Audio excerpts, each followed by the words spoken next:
Ce matin, le nom du successeur du Premier ministre sortant Hamadi Djebali.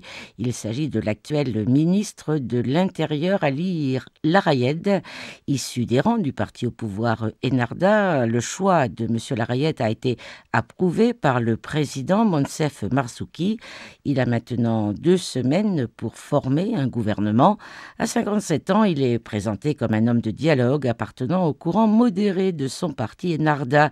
Son portrait nous est présenté par Carole Assignon.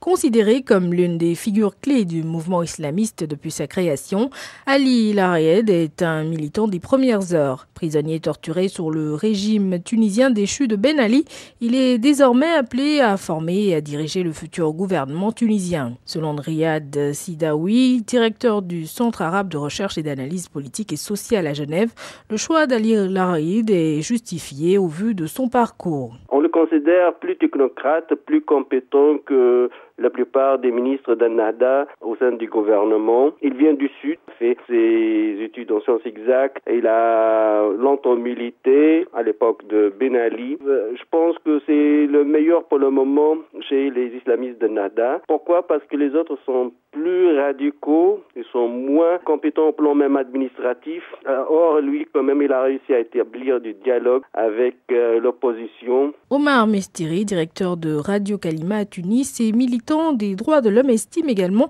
que le choix du ministre de l'Intérieur pour occuper le poste de Premier ministre est judicieux. Dans l'optique où le mouvement Ennahda projette de faire une coalition gouvernementale plus large, c'est la candidature qui paraît le plus indiquée. Plus indiquée certes, mais il faut souligner que le bilan des 14 mois d'Ali Larayed à la tête du ministère de l'Intérieur est mitigé. Il a été régulièrement accusé de laxisme face à l'essor d'une mouvance salafiste violente dont il reste pourtant la bête noire.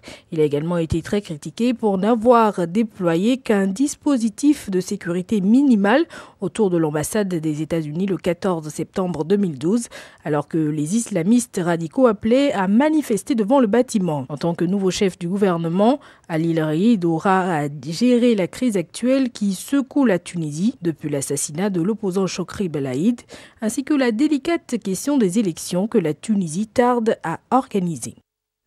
Et plusieurs centaines de salafistes ont manifesté aujourd'hui à Sidi Bouzid contre le nouveau Premier ministre. Ils lui reprochent d'avoir fait intervenir les forces de sécurité dans une mosquée pour y pourchasser des salafistes, et cela après un échange de tirs qui a eu lieu jeudi, donc dans la région de Sidi Bouzid.